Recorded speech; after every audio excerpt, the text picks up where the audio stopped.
नमस्कार साथियों, इस वक्त एक बड़ी खबर आ रही है सुप्रीम कोर्ट से। सुप्रीम कोर्ट ने संभल की शाही जामा मस्जिद के ऊपर आज सुनवाई की है और अपना सुप्रीम फैसला दे दिया है। सुप्रीम कोर्ट ने क्या कहा है आज संभल की शाही जामा मस्जिद के ऊपर, वो हम आपको इस वीडियो में बताएंगे। वीडियो लंबी नहीं होगी, तो आपसे गुजारिश है कि आप पूरी वीडियो को देखिएगा ताकि आपको पता चल सके संभल की शाही मस्जिद के ऊपर जो हंगामा मचा हुआ है, क्या वो उस पर अब रोक लगेगी या फिर ये जारी रहेगा।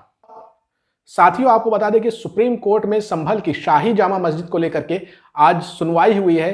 अभी नए नए जस्टिस बने संजीव खन्ना की बेंच इस मामले की सुनवाई को सुनी है और आपको बता दें कि कल यानी कि गुरुवार को एक याचिका दाखिल हुई थी सुप्रीम कोर्ट में कि संभल की अदालत ने संभल की शाही मस्जिद को लेकर के जो आदेश दिया था सर्वे का, उसके ऊपर रोक लगाने को लेकर के कल याचिका दाखिल हुई थी और आज सुनवाई हुई है। और जस्टिस संजीव खन्ना ने जो कहा है, जो आदेश दिया है, उसको आपको ध्यान से सुनना होगा। यह आदेश कहीं ना कहीं बताएगा कि आने वाले वक्त में क्या होने वाला है देश में और क्या देश का माहौल बिगड़ेगा या फिर शांति बनी रहेगी। आप अपनी स्क्रीन पे ये खबर देखिए। सुप्रीम कोर्ट का आदेश आया है कि संभल मस्जिद की सर्वे रिपोर्ट नहीं खुलेगी, यानी कि इस विवाद का जो जड़ था सर्वे और सर्वे की रिपोर्ट, उसे अभी नहीं खोली जाएगी। सुप्रीम कोर्ट का सीधा सीधा आदेश आया है कि सर्वे की रिपोर्ट नहीं खुलेगी। आगे क्या खबर आ रही है वो आप अपनी स्क्रीन पे देखिए। संभल की जामा मस्जिद मामले में शुक्रवार को सुप्रीम कोर्ट में सुनवाई हुई। कोर्ट ने आदेश दिया कि मस्जिद की सर्वे रिपोर्ट नहीं खुलेगी। सुप्रीम कोर्ट ने ट्रायल कोर्ट से कहा है कि 8 जनवरी तक केस में कोई एक्शन ना ले, शांति जरूरी है। यानी कि 8 जनवरी तक कोई आदेश नहीं आएगा संभल की निचली अदालत से और 8 जनवरी तक कोई सर्वे वगैरह नहीं होगा और जो रिपोर्ट बन गई है उसे अभी खोला भी नहीं जाएगा, क्योंकि सुप्रीम कोर्ट का कहना है कि पहले शांति जरूरी है। आप सब जानते हैं कि संभल की शाही मस्जिद में जब से सर्वे की शुरुआत हुई है उसके बाद वहां पर हालात बिगड़ गए हैं और आज जुमा का दिन था, केवल 1000 लोग नमाज पढ़ने पहुंचे संभल की शाही जामा मस्जिद में। इसके पीछे एक कारण यह था कि संभल की शाही जामा मस्जिद से अनाउंसमेंट किया गया कि जो लोग हैं संभल के रहने वाले, वो अपने अपने इलाकों की मस्जिद में नमाज पढ़े, संभल की शाही मस्जिद में कम आए, ज़्यादा भीड़ इकट्ठा ना करें, क्योंकि अभी हालात सामान्य नहीं हुए हैं। गुरुवार को संभल की शाही जामा मस्जिद की तरफ से सुप्रीम कोर्ट में याचिका दाखिल की गई थी।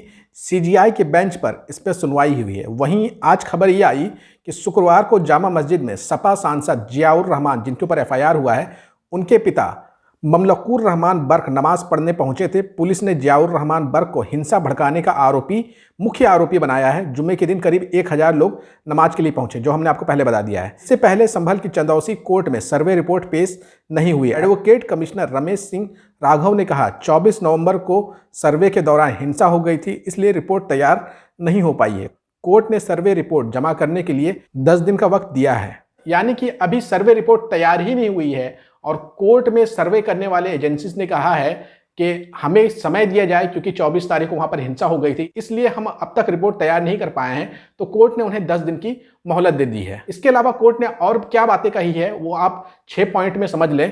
पहला पॉइंट कहता है मस्जिद की सर्वे रिपोर्ट सील रखी जाएगी, इसे खोला नहीं जाएगा। दूसरा पॉइंट है सीजीआई ने कहा मामले में सही और गलत क्या है हम अभी यह नहीं देख रहे हैं। याचिकाकर्ताओं को आदेश को चुनौती देने का अधिकार है, यानी कि मुस्लिम पक्ष अब किसी भी कोर्ट में जाकर के जो सर्वे रिपोर्ट है उसकी याचिका को चैलेंज कर सकता है। तीसरा पॉइंट है सीजीआई ने कहा हम इस समय कुछ नहीं कहना चाहते, हम इसे पेंडिंग रखेंगे, यह सुनिश्चित करें कि शांति बनी रहे। चौथा पॉइंट था हाईकोर्ट की अनुमति के बिना मामले में आगे कोई कार्रवाई नहीं की जाएगी, ट्रायल कोर्ट 8 जनवरी तक कोई फैसला नहीं सुनाए। पांचवा पॉइंट में इलाहाबाद हाईकोर्ट को सुप्रीम कोर्ट ने निर्देश दिया है कि मुस्लिम पक्ष की याचिका फाइल होती ही इस पर 3 दिन के भीतर सुनवाई करें। छठा पॉइंट है सुप्रीम कोर्ट ने सरकार से कहा है कि संभल में शांति व्यवस्था बनाए रखे, दोनों समुदाय में शांति समिति का गठन करें। यानी कि सुप्रीम कोर्ट ने संभल की शाही जामा मस्जिद के पक्षकारों को जो याचिका दाखिल कर रहे हैं उनको निचली अदालत में जाने को कहा है, यानी कि हाईकोर्ट, इलाहाबाद हाईकोर्ट में जाने को कहा है। और जो सबसे निचली अदालत थी संभल की, जहां से सर्वे का आदेश दिया गया था, उस अदालत को यह आदेश दिया गया है कि 8 जनवरी तक कोई नया आदेश आप जारी ना करें। यानी कि मुस्लिम पक्षकार अब हाईकोर्ट में जाएंगे और हाईकोर्ट जो है वो 3 दिन के अंदर मुस्लिम पक्ष और शाही जामा मस्जिद के पक्ष को सुनेगा और उसके बाद फिर आगे की सुनवाई बढ़ेगी। साथ ही सुप्रीम कोर्ट ने तमाम तरह के सर्वे के ऊपर रोक लगा दी है और सर्वे रिपोर्ट को खोलने के लिए भी मना किया है। अब जो कुछ भी होगा वो इलाहाबाद हाईकोर्ट के निर्देश पे होगा, उससे पहले कुछ भी नहीं होगा। तो ये एक बड़ा आदेश सुप्रीम कोर्ट ने दे दिया है मुस्लिम पक्षकारों को, शाही जामा मस्जिद की तरफ से केस लड़ने वाले को एक बड़ा आदेश दे दिया है और साथ ही साथ एक बड़ा राहत भी दे दिया है मुसलमानों को। जैसे ही कोई नई अपडेट आएगी हम आपको बता देंगे। तो आपको ये खबर कैसी लगी कमेंट करके अपनी राय जरूर दीजिएगा और इस वीडियो को ज़्यादा से ज़्यादा शेयर करिएगा।